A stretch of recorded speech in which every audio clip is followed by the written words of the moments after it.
Siapapun yang mengamati dengan seksama jagat raya yang dihuninya akan menemukan 250 miliar galaksi, masing-masing terdiri dari sekitar 300 miliar bintang.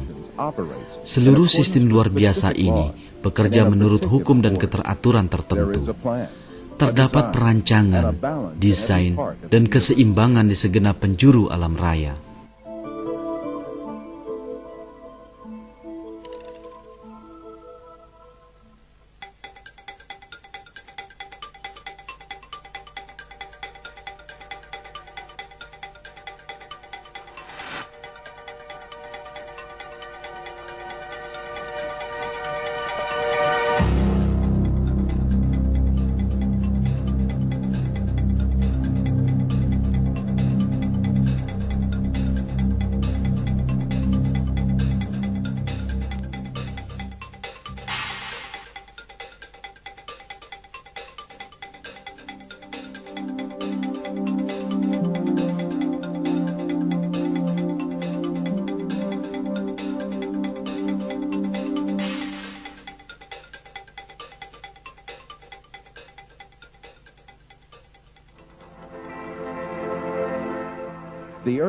Bumi menempati bagian sangat kecil dari alam nan luas ini, dan ia pun memiliki sistem yang didesain sempurna dengan keseimbangan sangat kompleks dan rumit.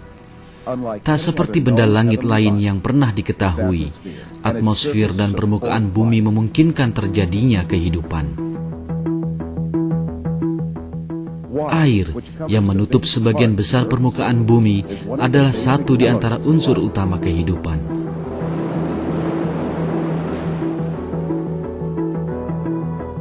Kisaran suhu, ciri orbit, dan permukaan bumi semua menunjukkan bahwa planet ini memang khusus didesain bagi kehidupan. Planet unik kita ini adalah rumah bagi kehidupan yang sangat kompleks dan beraneka ragam. Jutaan spesies tumbuhan dan hewan yang berbeda hidup di bumi dengan sangat harmonis. Keharmonisan ini begitu sempurna sehingga kehidupan terus berlanjut tanpa terusik kecuali oleh campur tangan sengaja manusia. Tapi, bagaimanakah sistem dan kehidupan ini berawal? Dengan mengamati seksama makhluk hidup di bumi akan nampak desain yang nyata. Setiap makhluk hidup dilengkapi dengan sistem yang sangat kompleks yang memungkinkannya memainkan peran dalam keseluruhan sistem tersebut sebaik mungkin. Karena kehidupan ini terancang, terdesain dan tertata, maka sudah pasti ia memiliki pencipta. Dan pencipta ini telah memperkenalkan dirinya kepada manusia sejak kehidupan ini bermula. Dialah Allah yang menciptakan langit dan bumi dari ketiadaan, dan yang menciptakan segala sesuatu di dalamnya.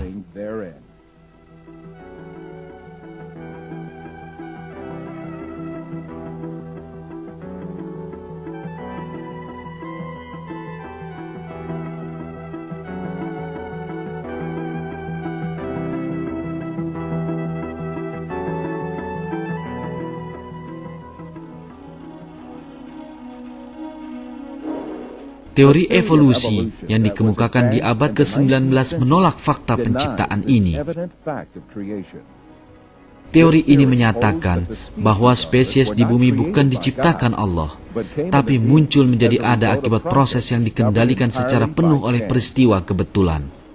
Pencetus teori ini adalah ilmuwan amatir ilmu alam bernama Charles Darwin. Darwin memaparkan teori ini dalam bukunya The Origin of Species yang terbit tahun 1859. Buku Darwin laris dalam waktu singkat, namun popularitasnya lebih karena pengaruh ideologis buku daripada kebenaran ilmiahnya. Gagasan Darwin memberikan dukungan besar bagi filsafat materialisme yang menolak keberadaan Tuhan.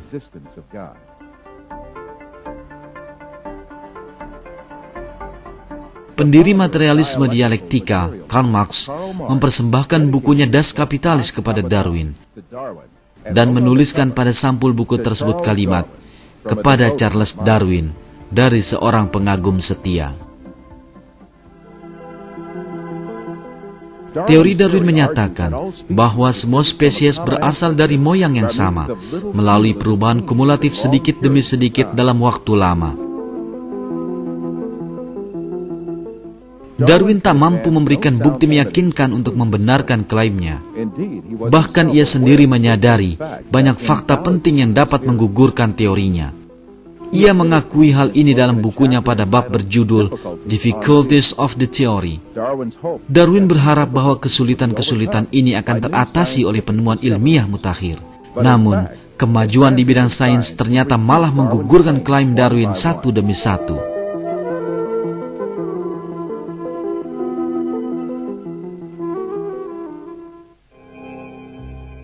Darwin berpendapat bahwa semua spesies berevolusi secara bertahap dari satu nenek moyang yang sama. Tapi, bagaimana makhluk hidup pertama muncul menjadi ada? Darwin sama sekali tidak mengulas pertanyaan ini dalam bukunya. Ia bahkan tak menyadari bahwa ini adalah salah satu bantahan terbesar bagi teorinya. Penguasaan ilmu pengetahuan yang sederhana di masanya menganggap bahwa kehidupan memiliki struktur sangat sederhana. Menurut teori spontaneous generation yang populer sejak abad pertengahan, makhluk hidup dapat muncul dari benda tak hidup. Adalah anggapan umum saat itu bahwa katak dapat muncul dengan sendirinya dari lumpur dan serangga dari sisa makanan.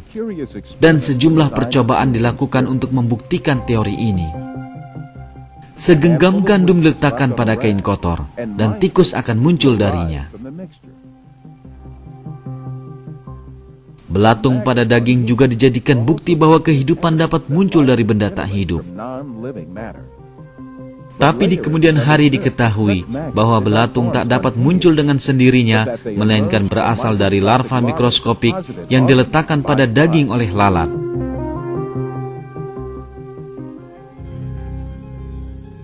Dan di masa Darwin, kepercayaan bahwa mikroba mudah terbentuk dari benda tak hidup sangatlah umum.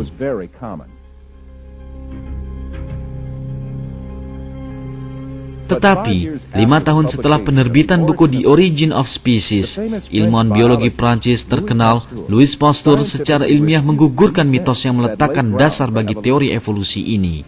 Setelah pengkajian dan penelitian panjang, Pasteur akhirnya sampai pada kesimpulan yang sangat penting ini. Mampukah materi melakukan pembentukan sendiri? Tidak. Saat ini tak ada kondisi yang pernah diketahui, yang dengannya seseorang dapat membuktikan bahwa makhluk-makhluk mikroskopik telah terbentuk di bumi tanpa induk yang menyerupai mereka. Evolusionis pertama yang meneliti asal-usul kehidupan di abad 20 adalah pakar biologi Rusia, Alexander Oparin. Ia bertujuan untuk menjelaskan bagaimana makhluk bersel satu pertama yang menurut teori evolusi dianggap sebagai nenek moyang semua makhluk hidup dapat terbentuk. Pada tahun 1930-an, Oparin merumuskan sejumlah teori untuk menerangkan bagaimana sel paling pertama dapat muncul dari benda tak hidup secara kebetulan. Namun usahanya berakhir dengan kegagalan, dan Oparin sendiri harus mengakui, sayangnya, asal-usul sel masih merupakan sebuah pertanyaan yang ternyata adalah bagian paling kabur dari keseluruhan teori evolusi.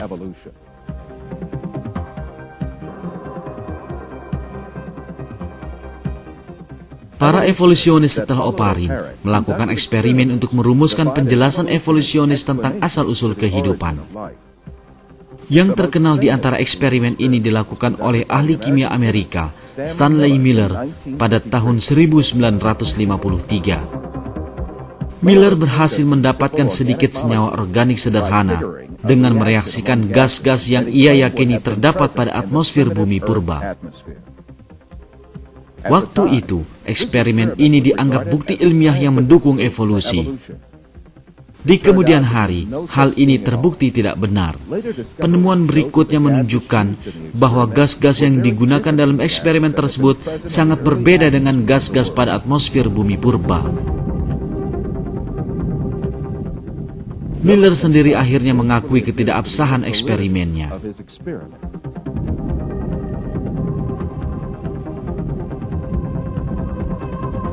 Semua upaya evolusionis di abad ke-20 untuk menjelaskan asal-usul kehidupan telah berakhir dengan kegagalan. Jeffrey Bada, profesor geokimia dan pendukung utama teori evolusi, mengakui fakta ini dalam majalah Earth, edisi Februari 1998. yang termasuk di antara literatur evolusionis terkemuka. Kini saat kita meninggalkan abad ke-20, kita masih menghadapi masalah terbesar yang tak terpecahkan, yang kita punyai saat kita memasuki abad ke-20. Bagaimana kehidupan muncul pertama kali di bumi?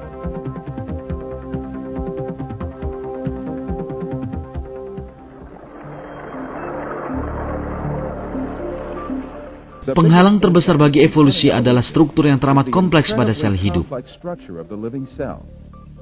Setiap makhluk hidup di bumi tersusun atas sel-sel berukuran sekitar 1/100 mm.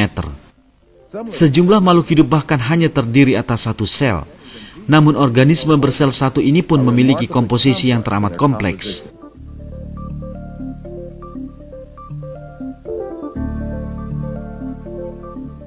Mereka memiliki sistem sangat rumit agar tetap hidup, dan bahkan mesin pendorong kecil untuk bergerak. Di masa Darwin, struktur kompleks sel belumlah diketahui. Dengan mikroskop sederhana waktu itu, sel terlihat menyerupai bercak-bercak kecil sederhana.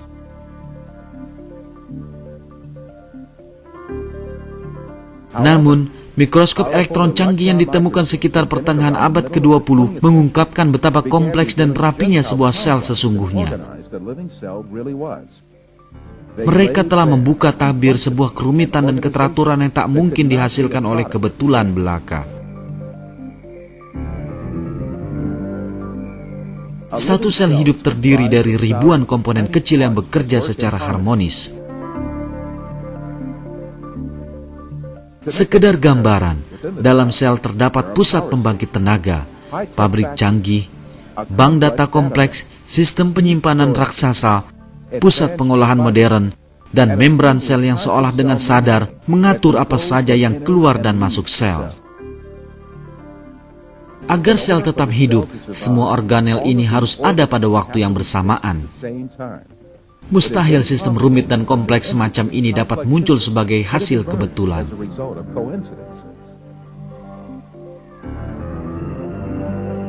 Saat ini, laboratorium tercanggih sekalipun tak mampu membuat satu sel hidup dari materi tak hidup. Hal ini benar-benar telah diakui sebagai kemustahilan, dan upaya untuk membuat sel-sel hidup dari materi tak hidup telah ditinggalkan.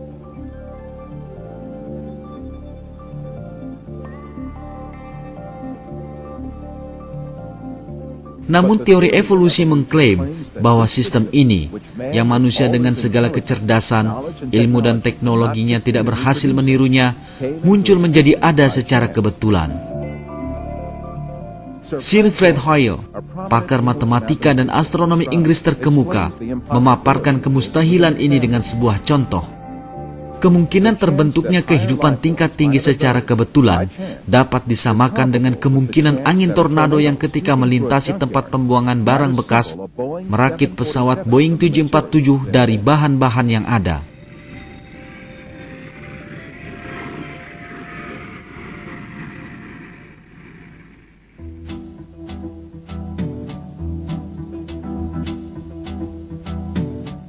Biokimia modern juga memperlihatkan desain rumit dari molekul DNA yang tak terbayangkan sebelumnya.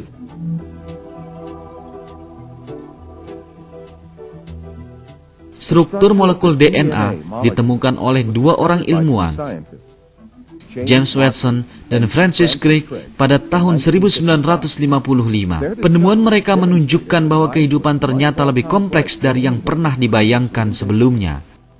Kendati pun seorang evolusionis tulen, Francis Crick, yang mendapat hadiah Nobel bagi penemuannya ini, akhirnya mengakui bahwa struktur seperti DNA tak akan pernah muncul secara kebetulan.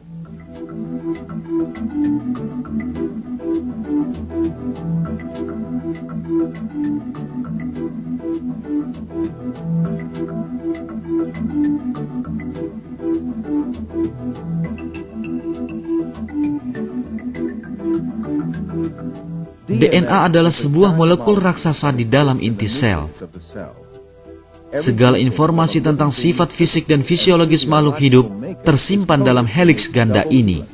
Semua informasi mengenai tubuh kita, dari warna mata hingga struktur organ dalam, Juga bentuk dan fungsi sel-sel kita terprogram dalam bagian-bagian yang disebut gen pada DNA.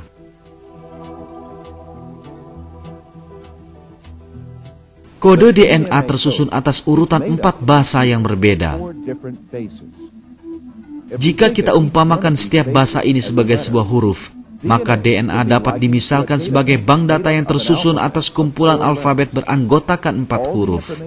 Semua informasi tentang suatu makhluk hidup tersimpan dalam bank data ini. Jika kita mencoba menuliskan semua informasi dalam DNA, maka ini akan memerlukan sekitar 1 juta halaman. Ini setara dengan ensiklopedia berjumlah 40 kali lebih banyak dari di Ensiklopedia Britannica, salah satu kumpulan informasi terlengkap yang pernah dibuat manusia. Namun informasi raksasa ini tersimpan dalam inti sel kita yang sangat kecil, yang berukuran sekitar 1/1000 mm. Menurut perhitungan, sebuah rantai DNA yang cukup untuk memenuhi 1 sendok teh memiliki kapasitas untuk menyimpan seluruh informasi yang terdapat di semua buku yang pernah ditulis. Jelas bahwa struktur menakjubkan semacam ini tak pernah terbentuk dengan sendirinya secara kebetulan. Teori evolusi yang memandang kehidupan sebagai hasil peristiwa kebetulan dan acak semata tak mampu berkata apapun ketika dihadapkan pada kompleksitas DNA yang luar biasa. Jelas bahwa DNA, sel dan seluruh makhluk hidup adalah hasil sebuah penciptaan luar biasa dan sempurna. Dan oleh karena penciptaan ini benar-benar ada, maka sudah pasti ada pencipta yang memiliki kekuasaan, ilmu dan hikmah yang tak terbatas.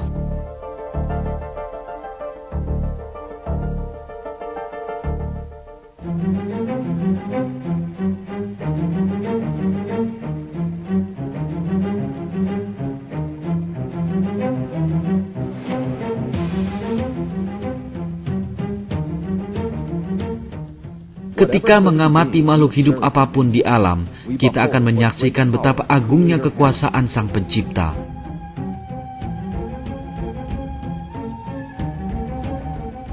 Masing-masing dari jutaan makhluk hidup dan spesies di alam adalah sebuah karya seni. Dan sebagaimana layaknya setiap karya seni, mereka mengenalkan kepada kita seniman pembuat karya seni tersebut. Dialah Allah, Tuhan langit dan bumi, dan segala sesuatu yang ada di antara keduanya.